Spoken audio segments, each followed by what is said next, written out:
আসসালামু আলাইকুম। নবম দশম শ্রেণী প্রিয় শিক্ষার্থী, উচ্চতর গণিত ক্লাসে তোমাদের সবাইকে শুভেচ্ছা এবং স্বাগতম। এই ক্লাসে অনুশ্রেণী 8.2 থেকে 6-এর খ নাম্বার সমস্যাটি সমাধান করব। খ নাম্বারে এখানে 3টি পক্ষ আছে, যেটা হলো প্রথম পক্ষ, এটা দ্বিতীয় পক্ষ আর এটা হলো তৃতীয় পক্ষ। এখানে 3টি পক্ষ থাকার কারণে বাম পক্ষ ডান পক্ষ এরকমভাবে লেখা যাবে না। প্রথম পক্ষ দ্বিতীয় পক্ষ তৃতীয় পক্ষ এইভাবে লিখে সমাধান করতে হবে। এই ধরনের গাণিতিক সমস্যা তোমরা সাধারণ গণিত অনুশ্রেণীর 9.1-এ সমাধান করা শিখেছ। অনুশ্রেণীর 9.1-এর উদাহরণ 10 এবং অনুশ্রেণীর 19 নাম্বার এবং 20 নাম্বার সমস্যা দুটি তোমরা যেভাবে সমাধান করেছ এটাকে একইভাবে সমাধান করতে হবে। এই যে এখানে যে 3টি পক্ষ আছে, এটা হলো প্রথম পক্ষ, এই প্রথম পক্ষ সমান এই দ্বিতীয় পক্ষ বের করতে হবে। আবার এই যেখানে এটা হলো তৃতীয় পক্ষ, এই তৃতীয় পক্ষ সমান আবার দ্বিতীয় পক্ষ বের করতে হবে। যেভাবে তোমাদের সমস্যাটি সমাধান করতে হবে, প্রথমে আমরা প্রথম পক্ষ নির্ণয় করব। প্রথম পক্ষ সমান square root 1 plus cos theta divided 1 minus cos theta. এগুলোকে রুট মুক্ত করতে হবে। যেহেতু রুটের মান হাফ, তাহলে ভিতরে স্কয়ার থাকতে হবে। এর জন্য আমাদের নিচে সূত্র মিল করতে হবে। স্কয়ার মাইনাস বি স্কয়ারের সূত্র, স্কয়ার মাইনাস বি স্কয়ারের সূত্র তোমরা কিভাবে শিখেছ? a plus B into A minus B, এরকম একটা সূত্র তোমরা শিখেছ। মনে করো এটা হলো এ আর এটা হলো বি, মাঝখানে মাইনাস আছে, অর্থাৎ এ মাইনাস বি আছে। এই যেটা আছে এটা নেই। এখানে যে অক্ষরগুলো আছে এখানেও সেই অক্ষরগুলোই আছে, শুধু চিহ্ন আলাদা।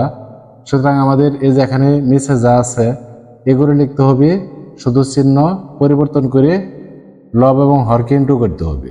এই যেরকম ভাবে 1 minus cos theta into 1 plus cos theta, আর উপরে কি আছে 1 প্লাস cos থিটা। আমরা নিচে কি দ্বারা গুণন করেছি? 1 প্লাস cos থিটা দ্বারা গুণন করেছি। এটা উপরে লিখতে হবে 1 প্লাস cos থিটা। এইভাবে লিখতে গিয়ে 1 প্লাস cos থিটা উপরে 2 বার হয়ে গেছে, এটা হোল স্কয়ার দিতে হবে। আর নিচে এই সূত্র অনুসারে লিখতে হবে 1 plus cos theta whole square divided, এই যে এখানে এ আর এ ইন্টু করে স্কয়ার হয়েছে, প্লাস এবং মাইনাস মাইনাস হয়েছে, বি এবং বি ইন্টু করে বি স্কয়ার হয়েছে। এরকমভাবে ইন্টু করতে হবে, 1-এর সাথে 1 ইন্টু করতে হবে, 1 হবে। এটা মাইনাস, এটা প্লাস, প্লাস মাইনাসে মাইনাস হবে। cos থিটা ইন্টু করলে cos স্কয়ার থিটা হবে। এখন আমরা নিচে যে মানটি পেলাম এর জন্য আমাদের অভেদ ব্যবহার করতে হবে। নিচে কি আছে 1 মাইনাস cos স্কয়ার থিটা, এই যে এখানে এই অভেদের মধ্যে cos স্কয়ার থিটা আছে এবং এর সাথে 1 আছে। এখানে আছে কি 1 মাইনাস cos স্কয়ার থিটা। এই যে এই cos স্কয়ার থিটাকে যদি আমরা ডান পাশে নিয়ে যাই তাহলে 1 মাইনাস cos স্কয়ার হবে। 1 মাইনাস cos স্কয়ার হবে sin স্কয়ার থিটা এর সমান, অর্থাৎ 1 মাইনাস cos স্কয়ার থিটার পরিবর্তে আমরা sin স্কয়ার থিটা লিখব।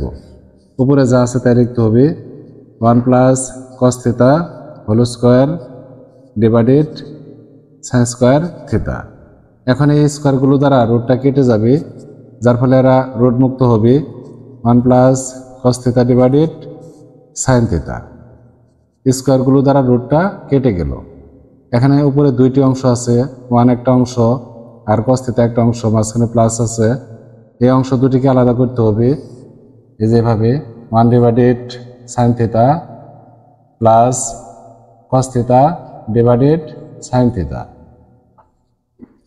1 বাই sin থিটা এর সূত্র আছে, এই যে এখানে কি আছে 1 বাই sin থিটা, এর পরিবর্তে আমাদের লিখতে হবে cosec থিটা প্লাস এখানে কি আছে cos theta by sin theta, এই যে এখানে লেখা আছে cos theta divided sin theta, এর পরিবর্তে আমাদের লিখতে হবে cot থিটা।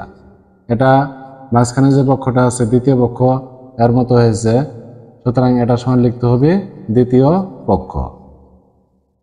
একইভাবে এই যেখানে যে তৃতীয় পক্ষ আছে এই তৃতীয় পক্ষ দিয়ে আবার এটা বের করতে হবে। তাহলে এবার আমরা তৃতীয় পক্ষ নির্ণয় করি। তৃতীয় পক্ষ সমান সমান square root sec theta plus 1 divided sec theta minus 1। একইভাবে নিচে সূত্র মিল করতে হবে, a স্কয়ার মাইনাস b স্কয়ারের সূত্র। এখানে আছে sec theta minus 1, sec theta plus 1 দ্বারা লব এবং হরকে ইনটু করতে হবে। এই যেরকম ভাবে sec থিটা মাইনাস 1 এর সাথে ইনটু করতে হবে sec থিটা প্লাস 1।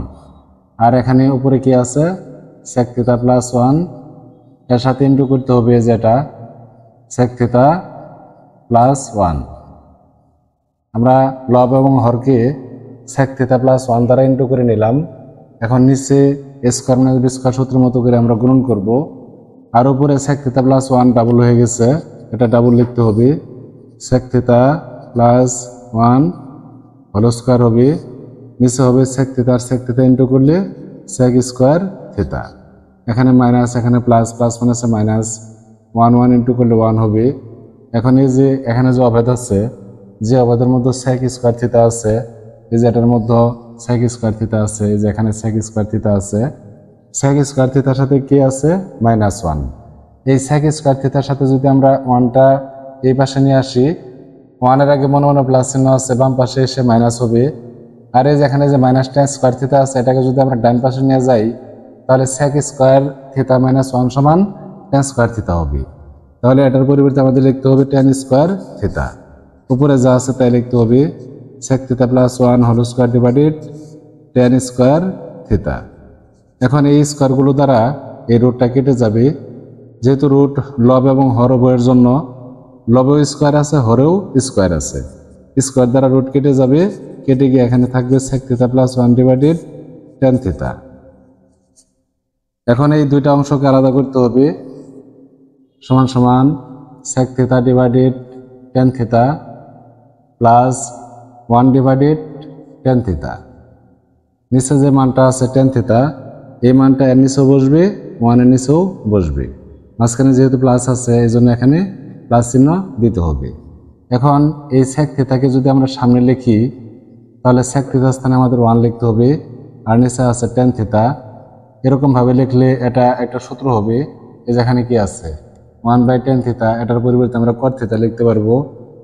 আর এখানে কি আছে 1 ডিভাইডেড tan থিটা, এই যে 1/tan থিটার পরিবর্তে আমরা লিখবো কি cot থিটা সমান সমান sec থিটা ইন্টু এটার পরিবর্তে আমরা cot থিটা লিখব প্লাস cot থিটা।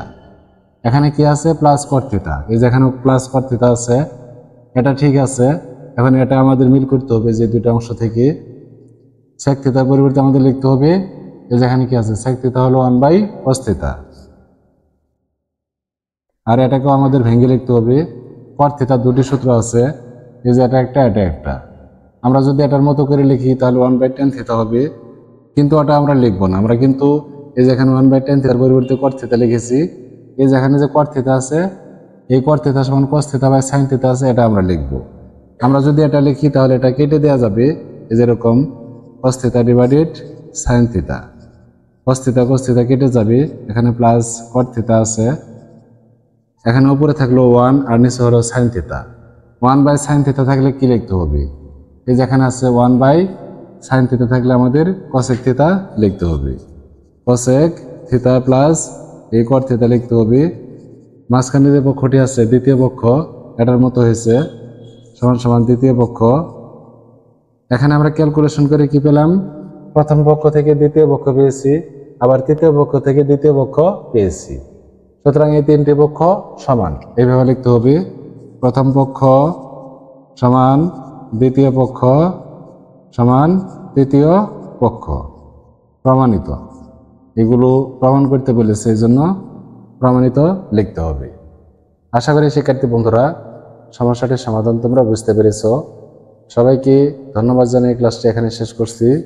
খোদা হাফেজ, আসসালামু আলাইকুম।